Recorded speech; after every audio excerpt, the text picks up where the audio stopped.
وكل مجاهد لله بأهل البدر يا الله. Berapa banyak orang yang pada hari ini masih diberikan Allah Subhanahu wa ta'ala hidup, tapi tidak bisa bersama dengan kita di tempat yang suci ini.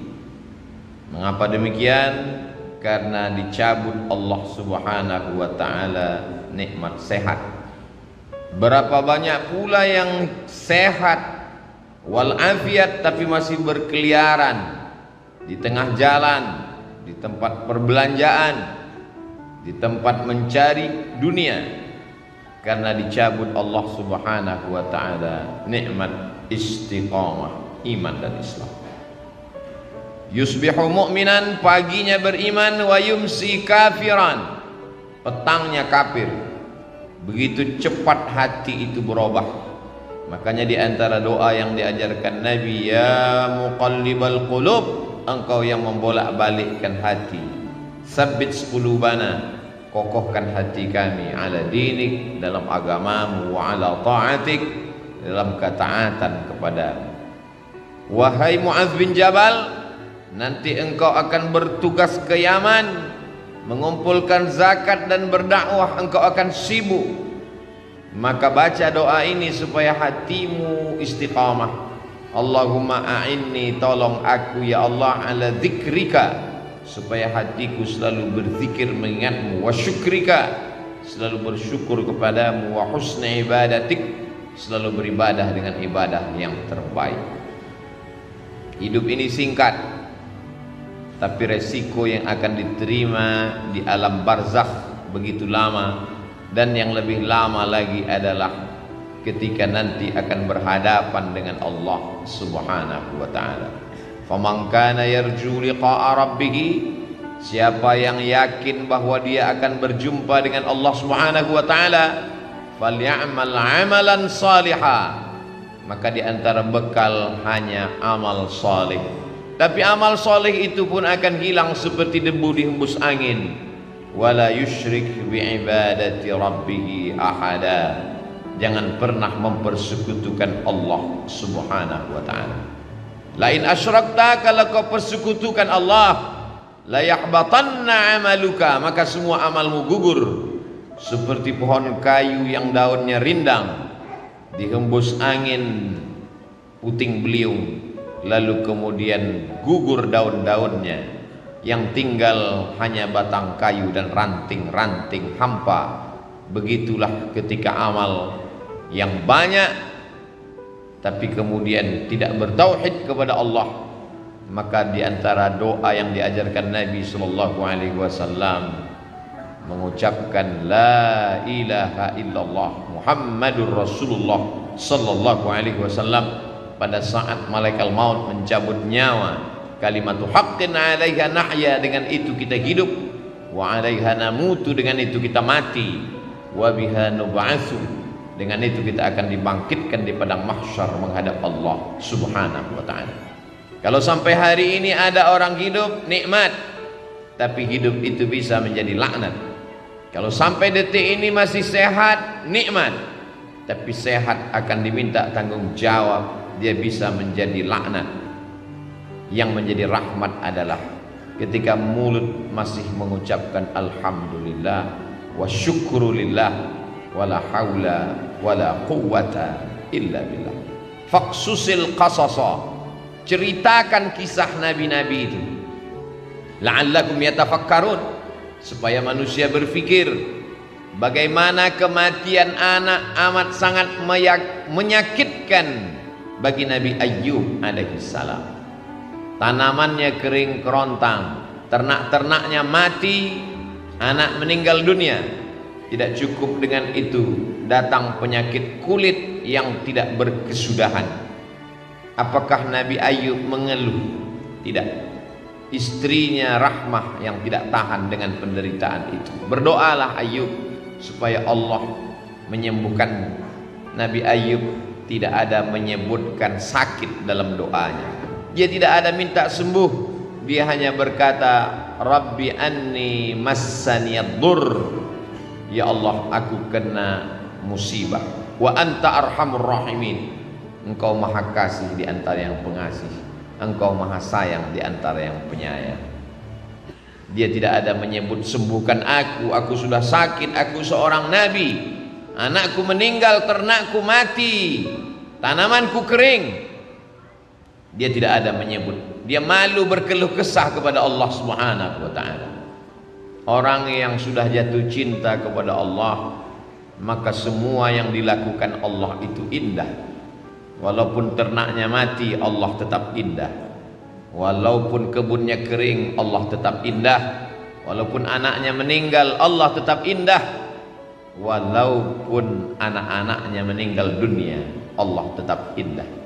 Tapi tak semua orang yang berada di sekeliling kita melihat Allah indah ketika yang diberikan Allah tak sesuai dengan keinginannya.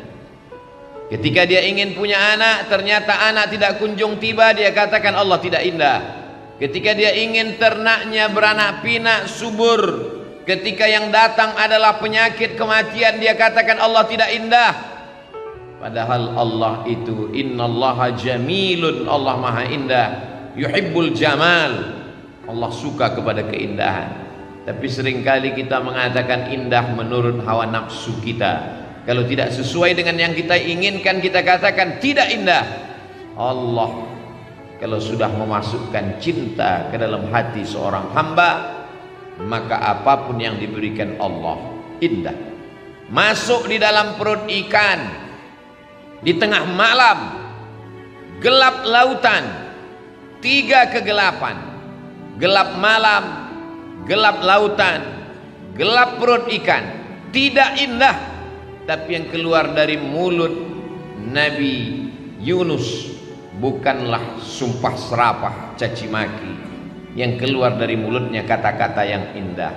La ilaha illa anta subhanaka inni kuntu minadh dhalimin.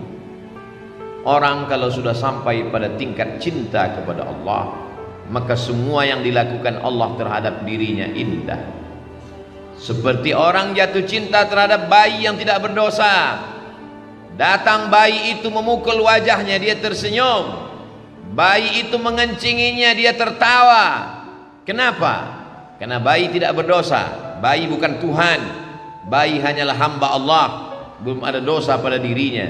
Semua yang dilakukan bayi itu indah. Kenapa? Karena orang tua sudah jatuh cinta kepada bayi. Bagaimana ketika Qais yang jatuh cinta kepada Laila, bersemayam cinta itu di dalam hatinya, maka semua pada diri Laila dia lihat indah. Syair-syair itu selalu dijadikan ulama sebagai dalil pembuktian bahwa kalau cinta manusia begitu indah, apalagi cinta Allah yang menciptakan manusia. Orang yang belum sampai kepada level cinta itu berkata dia gila, padahal sebetulnya adalah dia sedang tergila-gila dengan Allah Subhanahu wa taala. Janna jununuhu, tertutup akalnya. Orang menyangka dia sedang terpukau, padahal sebenarnya hatinya sedang jatuh cinta kepada Allah Subhanahu wa taala. Siapa yang cinta pertama kali? Allah. Yuhibbuhum, Allah mencintai mereka.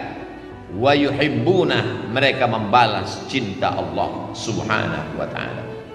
Ya bunayya, wahai anakku, inni ara fil manam, aku lihat dalam mimpiku, anni azbahuka, aku menyembelih lehermu. Fanzur madza tara, apa pendapatmu? Apa jawab anak yang juga cinta kepada Allah? Ya abati, wahai ayahku, if'al ma tu'mar, laksanakan apa yang diperintahkan Allah. Satajuduni insyaallah minas sabirin, insyaallah aku sabar menerima apa yang diberikan Allah Subhanahu wa ta'ala. Kalau sesuai keinginan kita dengan yang diinginkan Allah, maka bersyukurlah. Kalau tidak sesuai yang diharapkan dengan apa yang diberikan Allah, maka bersabarlah.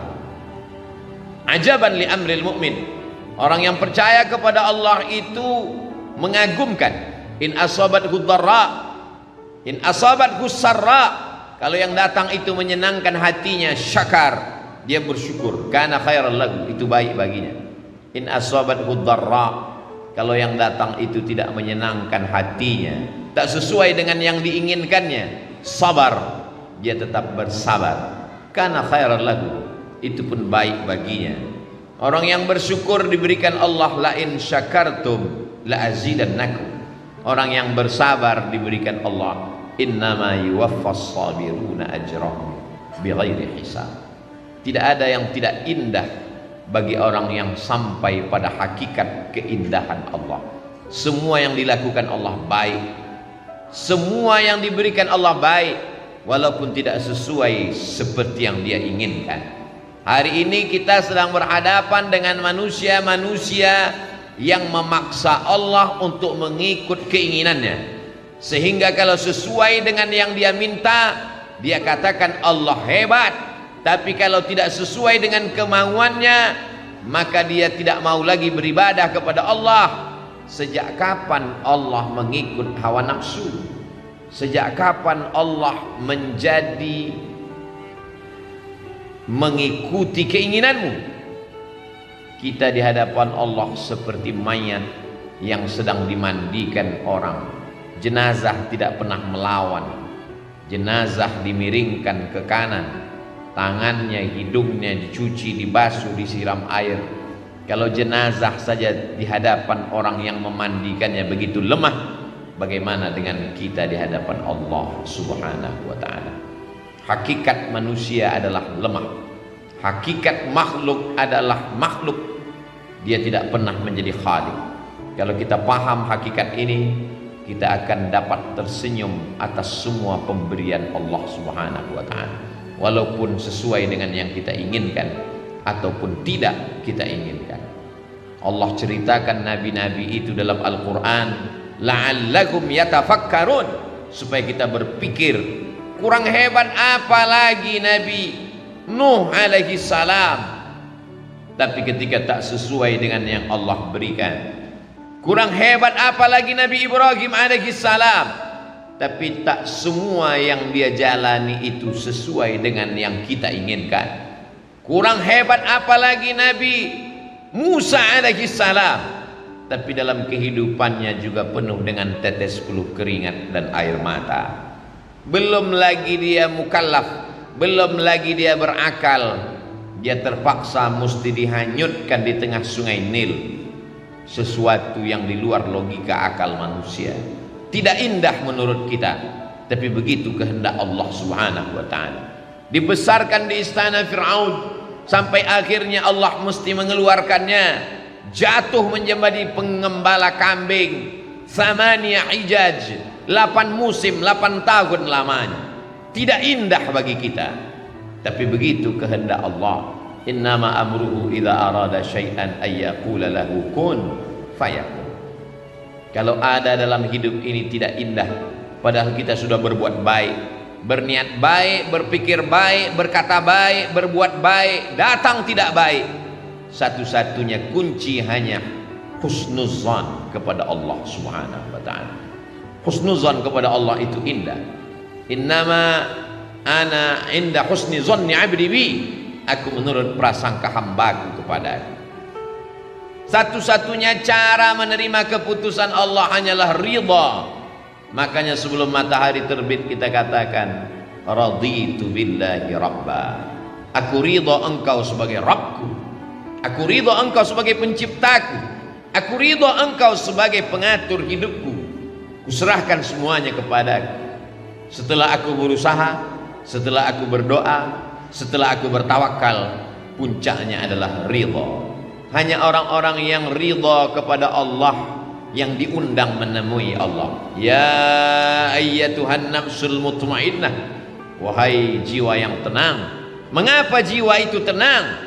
Karena dia sudah ridha sampai kepada level maqam tertinggi, maqam ridha. Irji'i ila rabbiki, kembalilah engkau menghadap Allah, radiyatan mardiyah. Engkau ridha dan Allah pun ridha kepada. Setelah ridha, fadkhuli fi ibadi, masuklah bersama hamba-hambaku yang ridha, wadkhuli jannati, masuklah ke dalam surga. Karena hanya orang-orang yang ridha kepadaku lah yang masuk ke dalam surga. Tapi hati kita belum tentu ridha terhadap semua keputusan Allah. Hati itu keras, hati itu melawan, hati itu berontak. Aku sudah sholat, aku sudah puasa, aku sudah berzikir, aku sudah sedekah, sudah bangun masjid, kenapa tidak sesuai seperti yang kuinginkan? Ada satu yang belum. Mungkin kau sudah ikhlas menggunakan hartamu, mungkin kau sudah tulus menggunakan nyawamu, tapi satu yang belum, kau belum ridha menerima keputusan Allah Subhanahu wa ta'ala. Sehingga ketika orang sudah masuk ke dalam surga, Allah bertanya, "Madza turidun?" Hai penghuni surga, apa yang belum kalian dapat? Jannatin tajri min tahtihal anhar, surga beserta isinya, taman-taman yang indah, semua sudah dapat. Apa yang belum? Penghuni surga menjawab, ada yang satu yang belum ya Allah, ridhaka, kami belum dapat ridhamu. Kata Allah, ridhaku hanya diperoleh orang yang ridha menerima segala keputusan. Berat, sakit, tapi dia tetap tersenyum karena dia tahu bahwa yang memberikan ini adalah Allah. Rencana Allah jauh lebih indah. Kata-kata terlalu mudah diucapkan lidah, tapi ketika sampai dalam diri kita, yang membuat kita ridha itu pun hanya Allah Subhanahu wa ta'ala. Kita hanya mampu berkata la haula wala quwwata illa billah. Barakallahu li wa lakum fil Qur'anil azim, wa nafa'ani wa iyyakum bima fihi minal ayati wadh-dhikril hakim, wa taqabbala minni wa minkum tilawatahu innahu huwal ghafurur rahim. kulli mujahidin